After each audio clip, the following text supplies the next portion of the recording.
Gamecock fans were taken by surprise when reports came out on Wednesday that Mario Anderson Jr. is expected to enter the transfer portal.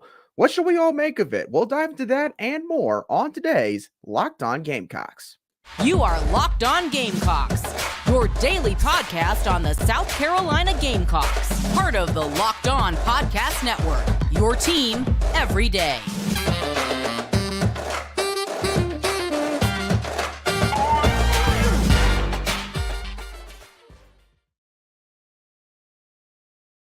Hello, Gamecock Nation, and welcome back to the Locked On Gamecocks podcast. I'm Andrew Lyon, the host of this podcast and also a staff writer for Gamecock Digest over on SI.com. Thank y'all so much for making the Locked On Gamecocks podcast your first listen or watch for your team here today. We are free and available both on YouTube and, as always, wherever you get your audio podcasts daily.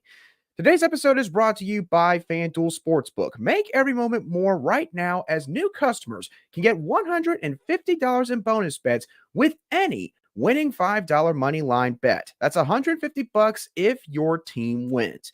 Visit FanDuel.com/lockedon to get started. It was a day of good news and bad news for South Carolina's football program and also South Carolina's men's basketball program. We got a lot of different topics we're going to cover on this live edition of Locked On Gamecocks. And for you audio listeners, don't worry, I'm going to have this posted very soon wherever you get your audio podcast as well. I do apologize for how late today's show is coming out, but I did not get home until about 3 a.m. in the morning last night, driving back from the men's basketball game between the Gamecocks and the Tigers. We'll be sure to dive into that later, but let's start off with arguably the most surprising news that came out on Wednesday, as it was reported, I believe, by Pete Nakos of On3 Sports, maybe Gamecock Central for On3 Sports, don't remember which one, but either way, it was reported that Mario Anderson Jr. is expected to enter the transfer portal. I emphasize the word expected there because as of the time of this recording, Mario Anderson Jr. has still not entered the portal, but it is fair to say, or fair to assume, that the more time passes on and nothing else is taking place, at least publicly speaking, then it's probably less likely that Mario Anderson Jr. is going to come back to South Carolina for the 2024 season. The reason that this is a surprise is you could point to a few different things. One, obviously, Mario Anderson Jr., it's another home state kid, kid that played at Stratford High School, then went to Newberry College for his first few years, and then transferred to South Carolina. And it just seemed like that, this one, you wouldn't have to worry about as much. Obviously, now, every offseason, you got to worry about trying to retain certain players on your roster. But at least with South Carolina kids, Gamecock fans, I think, would feel like that, those are some guys that you really don't have to worry about as much, especially a guy like Mario who was given the chance to play at this level at South Carolina. But for one reason or another, it does not appear to be the case. In terms of my overall thoughts on this, I got a couple different things I want to address here. So one, I don't think that this was the plan all along for Mario Anderson Jr. I think if this was indeed his plan, I don't think it would have taken this long for this to come out. And that leads me into a different point. Mario Anderson Jr. posted, I believe, on Tuesday or Wednesday morning that he had signed with Peterson Sports Agency. And that is an agency that basically deals with guys that I believe both are moving on to the NFL and also college athletes that are looking to sign NIL deals. What I think has happened here is certain guys have gotten into Mario Anderson Jr.'s ear. And I think that in a way, he is being basically told that he can go and test his market value in the transfer portal. And if anything, maybe he could get something better than what he would have gotten at South Carolina. How much do you want to believe that? I'll leave that up to you. But, I think that's what's happened. And I think a lot of fans would agree with that sentiment. Mario Anderson has also posted several times on social media in the past month or so. He does have a kid that is on the way. So you do have to imagine that that's also something that is playing a factor in this decision-making process for himself. So, again, I can totally understand if Gamecock fans are unhappy, maybe confused obviously frustrated at this point because now it looks like for the second year in a row, South Carolina is set to lose their starting running back, a guy that had been a big part of this offense the previous season. That leads me to the one thing that I do want to defend Mario on. I see a lot of, well, let me rephrase. I haven't seen many, but I have seen some fans go on social media, and I see now some people are trying to revise Mario's 2023 season. What I mean by that is Mario had a few games where he had about a 70-plus yard run, one against Tennessee. I know he had one against Vanderbilt. And what's happened now recently is with the news that he is likely going to enter the portal, some fans have decided to go back and now try and take out those runs and basically make it out like Mario didn't do much of anything while he was here. Would I say Mario is a superstar running back? No, I would not. Is it also fair to say, though, that Mario didn't do a whole lot for South Carolina last year? No, it is not. Mario, if it wasn't for his emergence at the running back position last year, quite frankly, South Carolina wouldn't have had anything at that running back spot. We all saw what happened when DK Joyner was out there. And again, DK Joyner will forever be a Gamecock. This fan base loves him to death. I always preface these comments with that statement, but DK, he did not bring a whole lot of dynamic ability at that running back spot. He, quite frankly, was forced to kind of go there because of the depth situation there. So that's not all on him. Juju McDowell, never going to be a three-down back. Dontavius Braswell was a true freshman, and clearly it kind of hurt him a little bit that he did not get here until the summertime because when he got tackled, you knew it. The guy was pretty much off the ground every time he got tackled, at least running to the sideline especially. So Mario Anderson Jr. was a shot in the arm in terms of running the football. The offensive line also. I know some people like to point out how, this offensive line could keep certain guys in the portal from coming here. Well, Mario made up for that last year in a lot of different ways. If you're going to pick out a couple 70-yarders in games that maybe didn't go that great from otherwise, then you also need to be fair and you need to look at the yards after contact that Mario Anderson Jr. got. So my point here is don't be that fan that's going to go back now and act like that Mario did nothing last season because he might be leaving. Again, that doesn't mean you can't be unhappy about the fact he's leaving or maybe unhappy about the reason why he's leaving, how he might be leaving. I'm not saying that. I'm just saying don't be a revisionist historian when it comes to how Mario Anderson Jr. played on the football field this fall. That's not fair to him at all.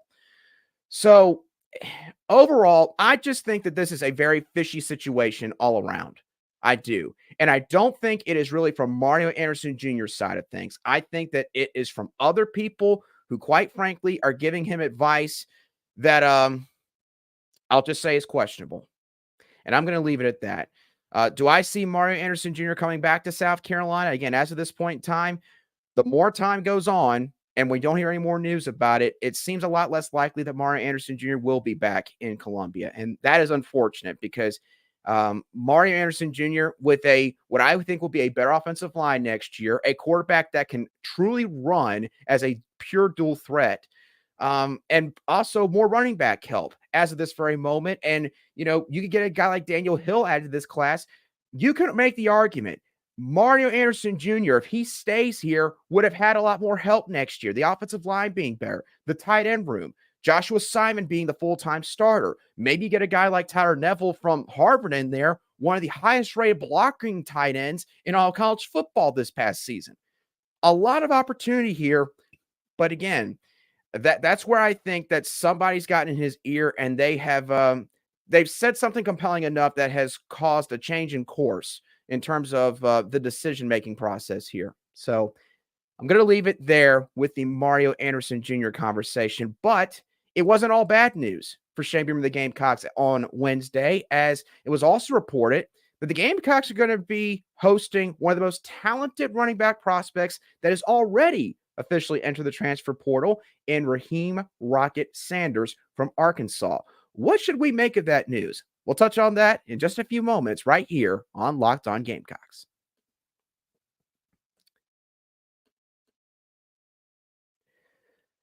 Today's show is brought to you by FanDuel. Now, as the weather gets colder, the NFL offers are staying hot on FanDuel. Right now, new customers on FanDuel can get $150 in bonus bets with any winning $5 money line bet. Again, that is $150 if you win on your bet.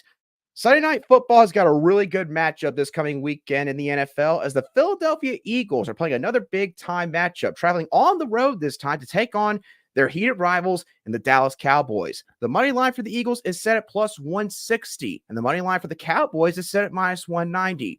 If you ask me, I'd be putting money on the Eagles because, quite frankly, I don't think the Cowboys can win big games in the NFL. Just don't think they can. No, Dak Prescott's playing well, but I would be willing to bet the Eagles bounce back this weekend. If you've been thinking about joining FanDuel, there's no better time to get in on the action. The app is easy to use, and you can bet on everything from spreads to player props and more. So visit FanDuel.com/lockedon and kick off the NFL season with FanDuel, an official partner of the NFL.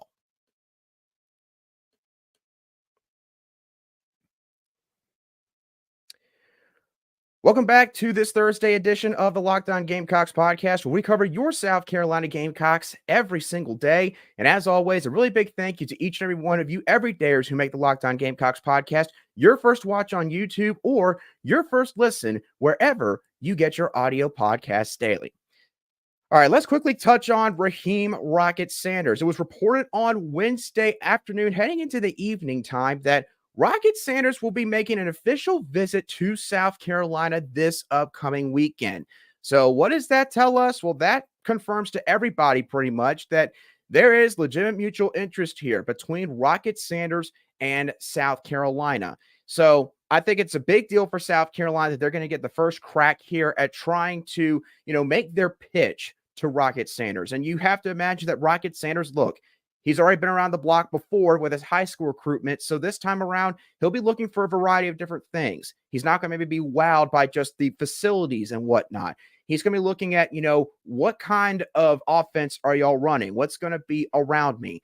And again, I know that some people are going to point to the offensive line. Listen, I know that South Carolina's offensive line situation was not great in 2023. I think everybody can acknowledge that. But Arkansas's was arguably even worse. And heck, at least Dow Loggins found a way to play call his way around what at times was very inconsistent offensive line play. Dan Enos couldn't coach his way off a wet paper bag in 2023. And that's a big reason why that Arkansas offense struggled a great deal. And that offensive line, I just don't think it fit the scheme very well. Dow Loggins has tangible proof that he knows how to cater his scheme around his star players. And last year, obviously, or last season, it was Spencer Rattler and Xavier Legette. You have to imagine heading into 2024, it's going to change a little bit with a guy like Lenore Sellers now at quarterback. And you added a guy like Raheim Rocket Sanders, your pitch can be, look, I was a part of that Arkansas offense. I know how Kendall Browse used you and why you were able to get over 1,400 yards. We've got a quarterback with a similar archetype compared to KJ Jefferson and Lenore Sellers. We've got tons of receiver talent that we could be bringing in. That might be something you have to convince him a little bit more of, having a more well-balanced offense. But he knows Dow Loggins from his time at Arkansas. He also knows current wide receivers coach Justin Stepp, who was his primary recruiter when he went to Fayetteville back in the 2021 recruiting cycle. So the Gamecocks have the connections here. The question here is, can they make a solid enough pitch to convince Rocket Sanders to come to Columbia?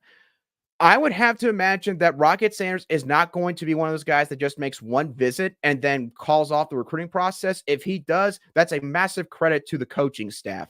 But I would have to believe that Rocket Sanders is going to take at least a couple different visits before he makes a final decision. So if you're South Carolina, you're looking to set a very, very high bar whenever he gets to Columbia this weekend. So big deal here if you're getting Rocket Sanders on campus right after he just announced he's entering the portal, and the fact that you're the first school. So you'll be the school that he thinks of the most throughout this entire recruiting process. And just to go back to Mario Anderson Jr. one real quickly, let's not make this a conversation of, well, if they get Rocket Sanders, Mario Anderson Jr., it doesn't matter anymore. Let's not have the conversation turn to that. Because again, if Mario Anderson Jr. is gone, let's just go ahead and say, look, he gave everything he had while he was here in 2023. He played quite admirably considering the circumstances, and then just move on. That's my advice I can give y'all regarding that. But again, Rocket Sanders, first team all SEC selection in 2022. And I know last season did not go his way or Arkansas's way really in any facet, but we all know what Rocket Sanders brings to the football field. And Gamecock fans, and the players and team, they saw it personally up close in 2022 when South Carolina took on Arkansas in week 2 of that season. So big time visit news right there. And it'll be interesting to see what the feedback is coming out of that visit early on next week. Now, South Carolina, there was a bunch of hoops action on Wednesday night. The women's team took on Morgan State from the MEAC, and the men's team made their first true road trip up to Clemson to take on their arch rivals in the Tigers. Not going to talk a whole lot about the women's basketball team because, let's just be honest, they were their usual selves on Wednesday night against the Bears. But for Lamont Paris and his squad, unfortunately, it did not end on a positive note. We'll touch on that game and what the difference was in that contest in just a couple moments right here on Locked On Gamecocks.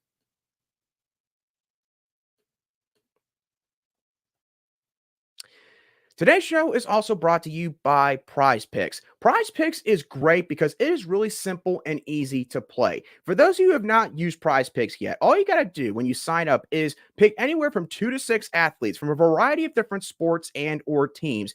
And then you get a projected stat line from Prize Picks. Say, 163 yards exactly.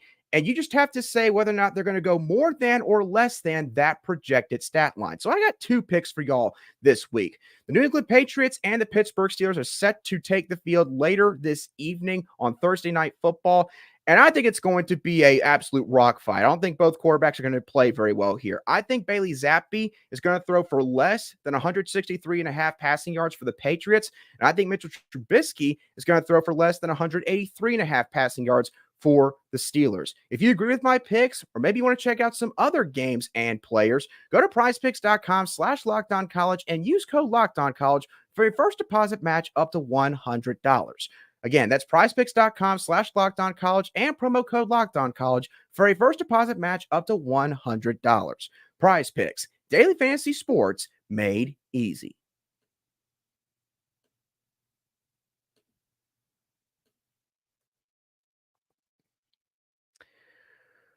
All right, welcome back to the Locked On Gamecocks podcast, where we cover your team every single day in just 30 minutes.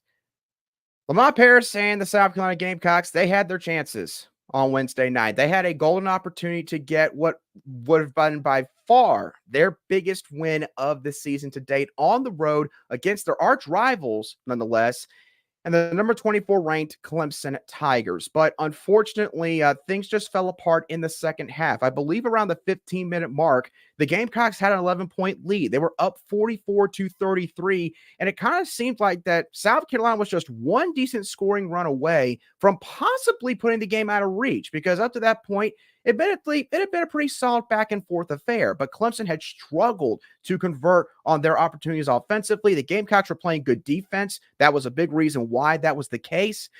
But in the final 15 minutes, the entire game just went sideways for Lamont Paris and his squad, because the Gamecocks, they just couldn't shoot the ball very well.